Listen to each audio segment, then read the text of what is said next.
Welcome to Twisted Torque Garage. I'm Trey. And I'm AJ.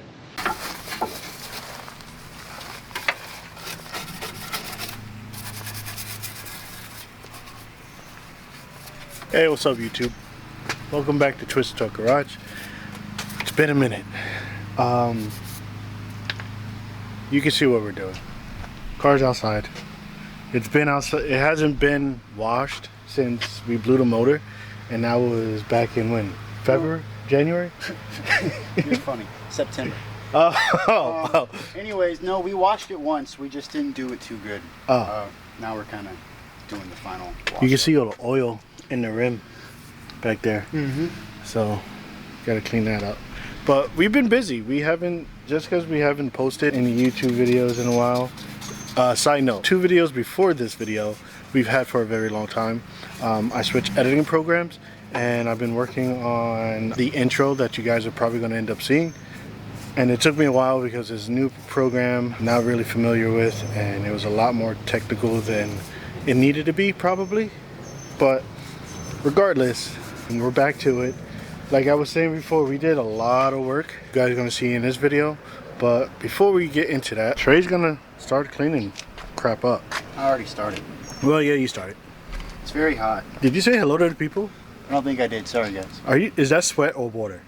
It's a little bit of both, but it's mainly sweat. It's very hot out there. It's probably 90 degrees and 90% humidity. But it's Florida and it's gorgeous.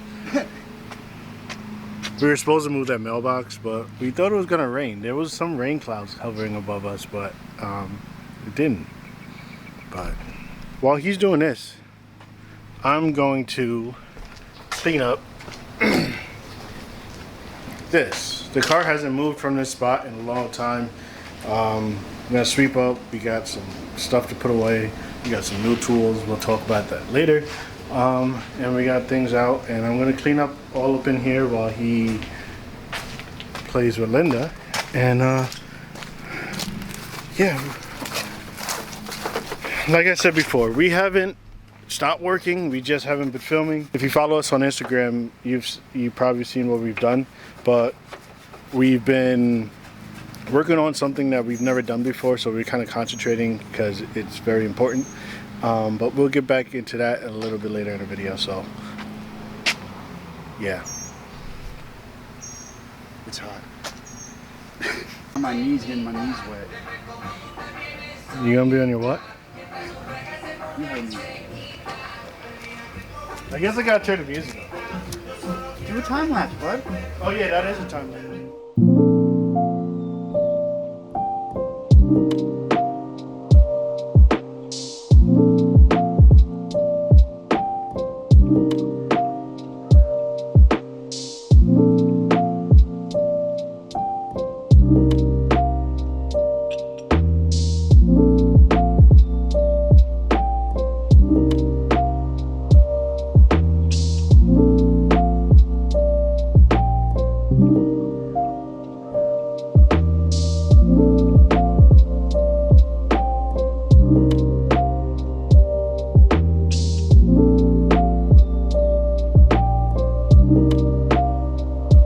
So after time lapse, this is what Trey got.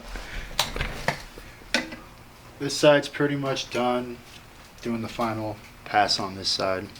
We'll explain to you why we're going so crazy in here. Well, one, it needs to be clean. It was pretty dirty. We've never dirty. cleaned this. Yeah, we never cleaned inside of the cow area. This is where our ECU sat, stock location for most Volkswagens, at least GTIs. This year and older. After this year, they went right here. Okay. Yeah. So, I guess we got the shit end of the stick. A little bit, but at least we have enough harness to do what we need to do. Speaking of harness, we've made our own sub harness, and that goes straight to the ECU. And then there's a couple of other wires that goes into the ECU. So what we're going to do is try to relocate our ECU inside, because why are we getting why? Well, it's just not good to have it outside, out in the elements. But why? Oh, because we're going standalone? Yeah. Oh, yeah, sorry. Yes, we're going standalone. We've decided to go full race car. race car. That sounded so, like, happy. It's just a lot of work and a lot of money. Those are the type of cars we want to build anyways. Yeah. So we may as well just bite the bullet and make it happen. Yeah. So, the car is coming unregistered. It's going to be strictly a track car. So, that being said, we're going to change a bunch of stuff in the front end. Before we get to the front end, take a gander at what we did on the inside.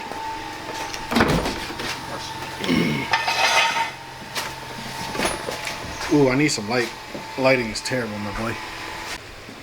So now that we got light,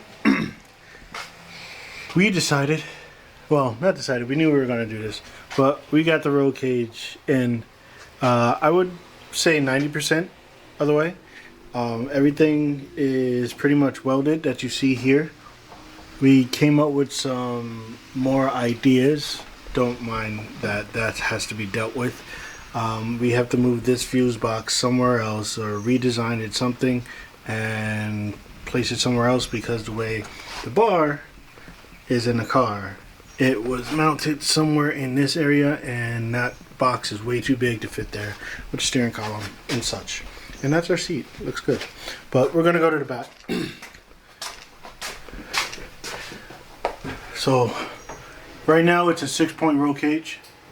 We decided that we were gonna, since we have extra tubing and we have, let me point the camera at you guys. We have extra tubing. We're going to continue the cage out into the engine bay. 1, safety.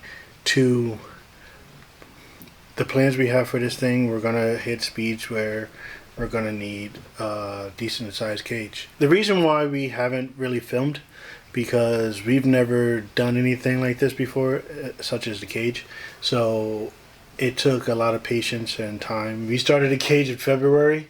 Yeah? Yeah, we started a cage in February, and it took 3 months, 4 months to get it to this point. Yeah, I mean, there were some stopping points because we were frustrated and needed a break, but And parts and tools. yeah, actually that's a fact because we bought a completely prefabbed 6-point roll cage, and basically the only thing we decided to use was the main hoop. Everything else we made. Yeah, so we had to bin everything, and that was a learning curve. Watching YouTube videos and trial and error, we had a bunch of test pipes that we've bent, and like I said, we didn't record because we really wanted to concentrate. Maybe later on down the road, probably with the front end stuff, it's not much bending, but we can show you what we've learned. I wouldn't take what we do to heart because, again, we're not professionals and I don't want to be liable on you taking our advice when it comes to building a roll cage. Yeah. So we'll tell you what we did, but that doesn't mean that's what you should do. Exactly. But with that being said, we ordered a couple more parts that is going to put this. Look how this is Florida. It's sunny, but it's raining. I don't know if you can pick up the rain, but it's gorgeous outside. Yeah, you can look over there. It's gorgeous outside, but it's raining. Sun's out. You got some blue skies, some gray, and some neighbors. But we ordered a bunch more things. We're changing the platform of our powertrain. We're getting a true big turbo setup, not what we had before. True big turbo. We ordered it yesterday. 6266 is what we're going with. Gen 2 ball bearing. Yeah, Gen 2 ball bearing position.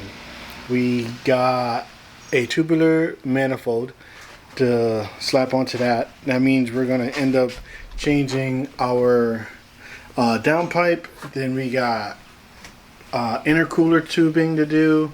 We have a whole bunch of fabrication that we have to do to get to the point that we are. So bear with us. It's going to take a little bit to get, this car back on the road, but it's going to be worth it at the end. You can think of anything else? We have to do a weight plate as well. Oh which yes. we'll cover. Sorry, I'm forget about that. Hold on. Back to the front end. Back to the cage. So, what we decided was that we're gonna need to stiffen up the chassis regardless.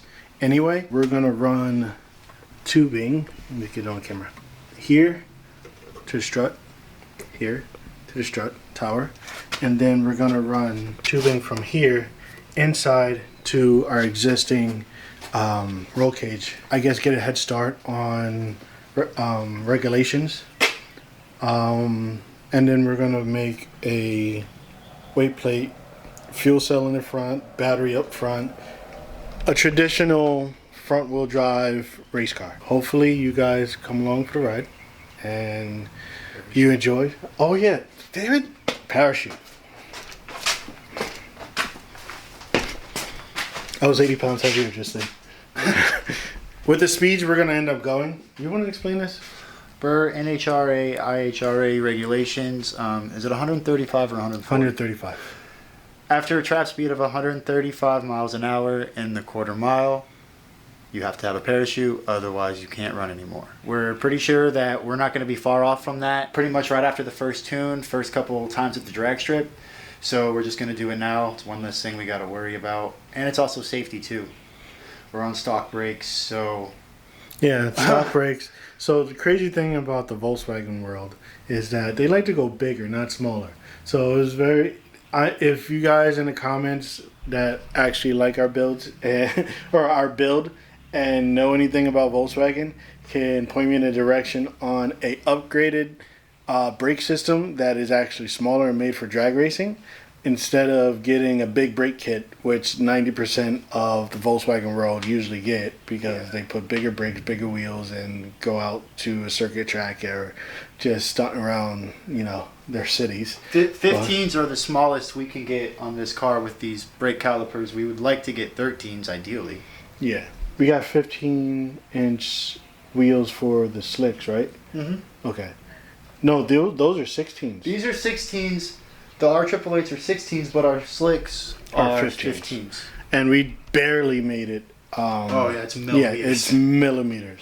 But if we could get a brake system that actually works on here, because everything that I said that we're going to do, there's obviously more stages after that. Subframe, true coilover suspension. But we're going to hold off on that. Get the car built. Do what we can with the chassis as regulation rules and safety. And then put the turbo on it, do all that stuff. And take it out to the track, see what it does.